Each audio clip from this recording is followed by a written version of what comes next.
We're back to the Total Education Spotlight Show on the Total Education Network. Remember, go to my website, totaltutor.net, for more information. Well, we're getting really close to the election, and everyone is getting geared up. And I've had both surrogates from the Obama administration and Governor Romney's staff talking about specifically why they should vote for a certain candidate. Well, right now, I wanted to bring on the program somebody, it's a very interesting story, because we're not talking about a Democrat or a Republican here. We're talking about an independent governor, which is historical in its own sense. I want to welcome the program Governor Lincoln Chafee. Governor Chafee, thanks for calling. Oh, my pleasure. It's good to be in Pennsylvania. Oh, absolutely. And all over the world as well, my network is heard, and it's really an honor to talk to you today. And specifically enough, being an independent, why you feel that it's best for us to vote for Barack Obama on Tuesday, to educate us about that.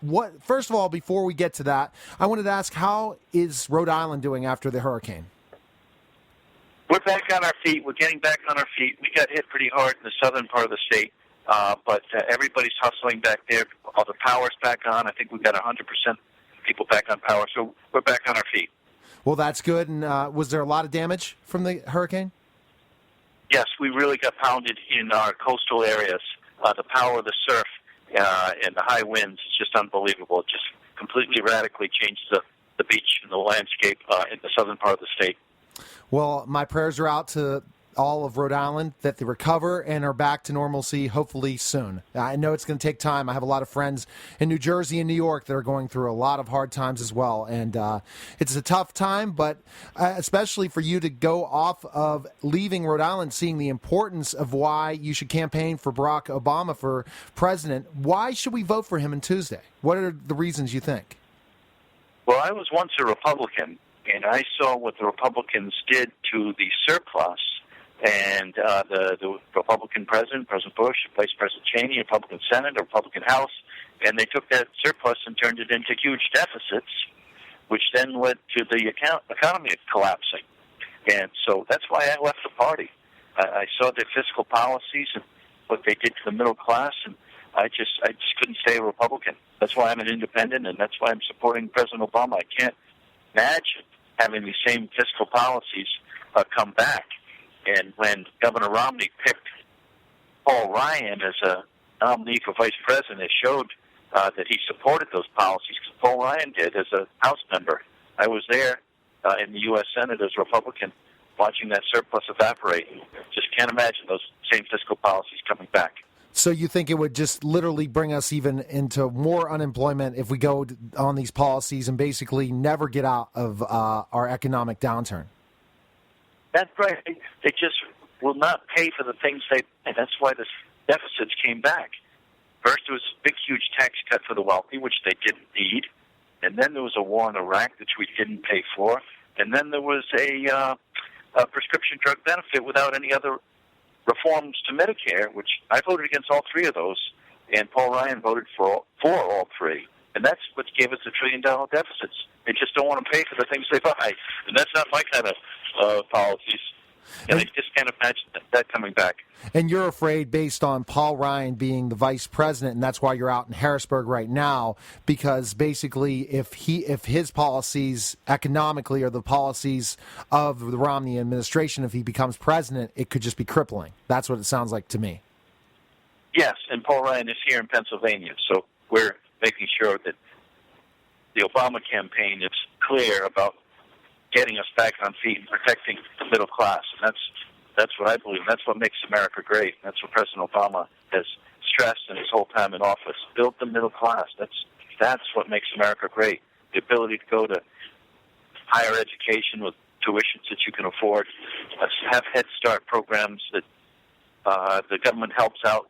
Just the wealthy don't have pre-K, a chance to go to pre-kindergarten. This is what builds the middle class. That's what I believe in. That's what President Obama believes in. And I think you're afraid also of the Tea Party movement in the way that what they're going to do to education. Being an education talk show, I wanted to mention this to you because, again, you're in the middle being an independent. You have some of your four certain things in certain parties, but you're right down the middle in certain ways. But seeing what they're going to do to education, really, you're fearful of that. Because if the cuts happen just like our governor in Pennsylvania has done, it really could hurt the whole education system and what we've been trying to do. Yes, I do believe that the secret to America's success for the programs, whether it was the GI Bill or Pell Grants or Head Start, it really, as you said, to make a strong educational system. Just the wealthy shouldn't be able to have that pre-K. And that's what they do. They get as they say, a head start. They can afford to go to nursery school, learn the alphabet, then pre-K, and get a head start. Or on the other end, go to higher education. And our state college system with low tuitions, it's what made America great. Now it's under siege. And just the wealthy should not have the advantage at both ends of the educational spectrum. So that's just wrong. You feel education's the way we're going to get out of this bad economy, educating people, and which I agree as well. Yeah, it's a big part of it. And you just look at our history. That's what made this country great.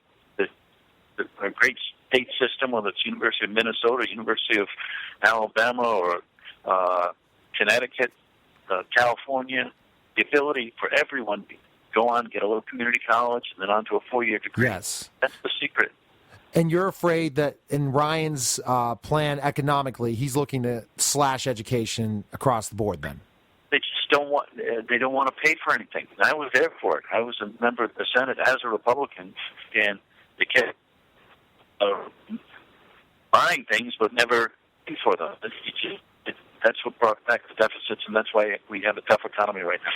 And so that's one of the things. Is there so education, as I believe, is very, very important as well. And I had a roundtable discussion on my other show a couple days ago in Pittsburgh with Tom Luna, the superintendent of schools in Idaho, and also the head of the PSEA from Obama's administration, basically speaking for Obama. And I really thought that it just sounds like they want the federal government out of education. And I think they're like the one thing I was talking to somebody in the Tea Party, and they said that all that the federal government does for education is micromanage teachers.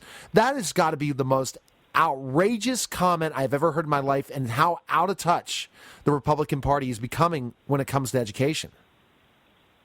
It's true. It's very true. And it's completely out of touch because think of all the people that have been helped with Pell Grants. Millions of people across the country have made their lives better and made this country stronger because of ability to get a Pell Grant and go on and get some higher education, and then be able to be a productive member of the workforce because of that higher education. And, of course, Head Start program. Why should the wealthy just be able to get that early and start on education? That's just not America. And is that one of your major things? What else are you speaking out against, especially what Paul Ryan is, Representative Ryan's proposing in the economic plan of Governor Romney if he becomes president? Well, the economy is one thing, but also I'm fearful of what's happening with the Supreme Court.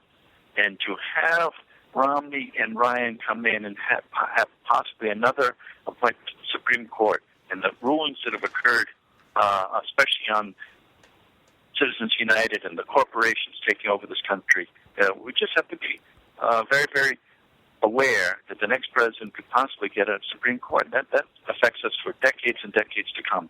That's a big issue for my children, I believe, and for all our children. And so I guess also speaking out what you saw in the Senate when you were a Republican, and what I really believe the Republican Party has a lot of different sectors in it, people that have different value system, different belief system, and there are certain Republicans that absolutely believe that the federal government should stay out of our lives. But imagine if the federal government completely stayed out of our lives when we're talking about something like the hurricane. If we wouldn't have had any aid at all, specifically what could have happened, especially in the city of New York City, it could have been much, much worse. And I think that's what you're talking about as well.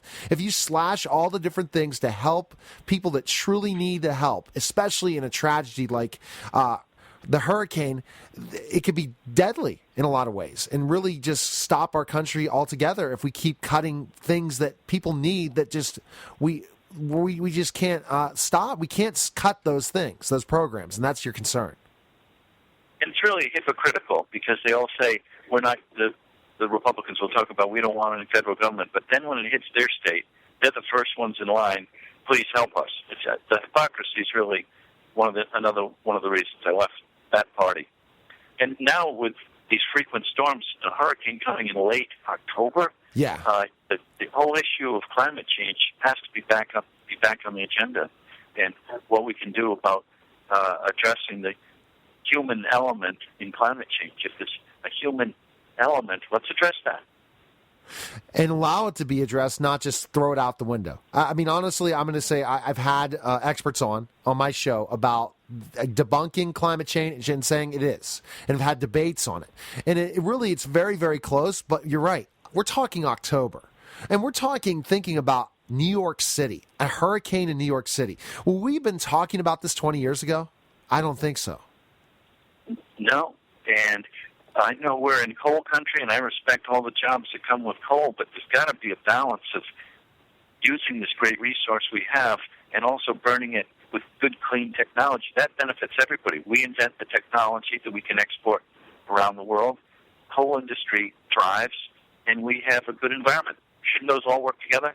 Yeah, you have to work together. You can't destroy everything altogether. And that's where, I guess, again, working across the aisle. And what's happened after 2 years as president, he basically lost the ability to even try to work with anyone. It was literally just a shutdown mode. My way or the highway, right? Yes, that's the Republican philosophy. I was there for it. Under Cheney in particular, Vice President Cheney, such an arrogance and a know-it-all attitude, and a whole lot of hypocrisy.